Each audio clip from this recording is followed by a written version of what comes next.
ये परीक्षा की दृष्टि से यूपी बोर्ड के लिए बहुत ही मोस्ट इम्पोर्टेंट क्वेश्चन है। ओके, देखिए क्वेश्चन सबसे पहले समझ लीजिए। एक नाव 10 घंटे में धारा के प्रतिकूल 30 किलोमीटर तथा धारा के अनुकूल 44 किलोमीटर जाती है। फिर 13 घंटे में वह 40 किलोमीटर धारा के प्रतिकूल एवं 55 किलोमीटर धारा के अनुकूल जाती है। तो धारा की चाल वह नाव की शांत जल में चाल ज्ञात करनी है। चलिए देखिए, इसको हल किया जाता है। माना स्थिर जल में नाव की चाल तथा धारा की चाल, मतलब नाव की चाल को x माने हैं और धारा की चाल को y माने हैं। अब शांत जल में नाव के धारा के अनुकूल चाल हो जाएगी x प्लस y, क्योंकि जब कोई भी धारा होती है, धारा में जब चलेंगे तो जितनी तेज धारा चलेगी उतना ही तेज नाव भी चलेगी। तो धारा की चाल और नाव की चाल दोनों को ऐड किए हैं।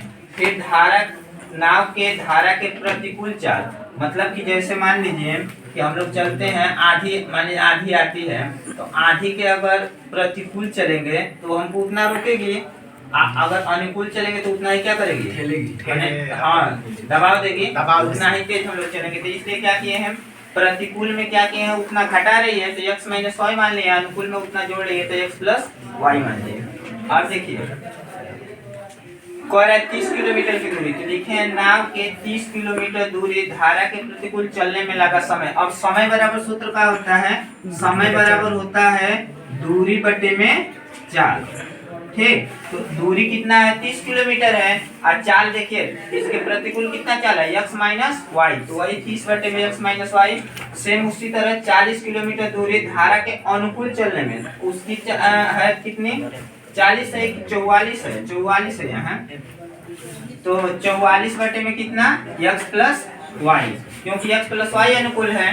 अब कुल समय दिया है क्वेश्चन में 10 घंटा, कुल समय कितना है, 10 घंटा।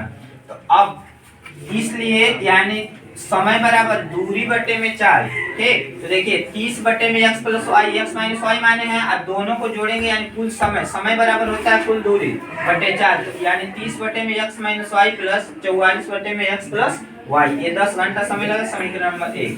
इसी प्रकार को आ रहा है कि 40 किलोमीटर, तो 40 बटे में x माइनस वाई सेम जैसे ये बनाए हैं, ठीक ना, प्लस 35 बटे में x प्लस वाई बराबर 13 घंटा का कुल समय ले रहा है, समीकरण 2। अब देखिए यहाँ से समीकरण 1 में 4 से गुणा किए हैं, समीकरण 2 में 3 से। तो 1 में देखिए जब 4 से गुणा करेंगे तो 4 3 12 120 हो जाएगा, इसमें 4 से गुणा करेंगे तो 176, और नीचे x minus y x plus y same है, बराबर कितना, इसमें 4 से गुणा करेंगे तो 10 चौको 40 से 60 होता है 40। ठीक, अब फिर समीकरण 2 में गुणा किए हैं कितना से, 3 से, 3 से गुणा करेंगे तो 4 3 12 120 बटे में x माइनस वाई 165 बटे में x प्लस वाई बराबर 13 39।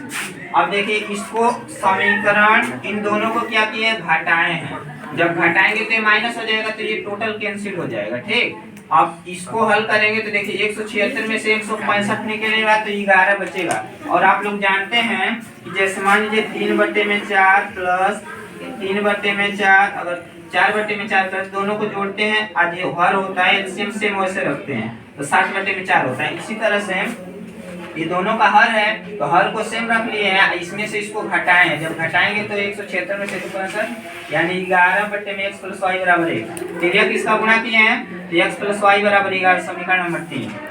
अब x प्लस वाई का मान हम समीकरण 1 में रखे हैं, देखिए समीकरण 1 कहाँ ये है, x प्लस वाई का मान जब रखेंगे तो यानी यहाँ 11 रख देंगे, तो ये 44 बटे 11 यानी ये हो जाएगा 30 प्लस, मतलब हल नहीं किया ना, देखिए यहाँ देख लीजिए 30 बटे में x माइनस वाई बराबर हो जाएगा, यहाँ जब रखेंगे 11 तो 11 चौको 44 बराबर प्लस 4 बराबर 10। अब ये हो जाएगा 30 बटे में x माइनस वाई बराबर 10 माइनस 4, यानी x माइनस वाई बराबर हो जाएगा 30 बटे में 6 5 30। अभी देखिए यहाँ से आया x माइनस वाई बराबर कितना हो गया 5, समीकरण नंबर 4। अब समीकरण 3 और 4 से लेके जब हल करेंगे तो x बराबर आएगा 8, और x का मान हम समीकरण 3 में रखेंगे तो y का मान आएगा 3। यही नाव और धारा की चाल हो गई। ठीक।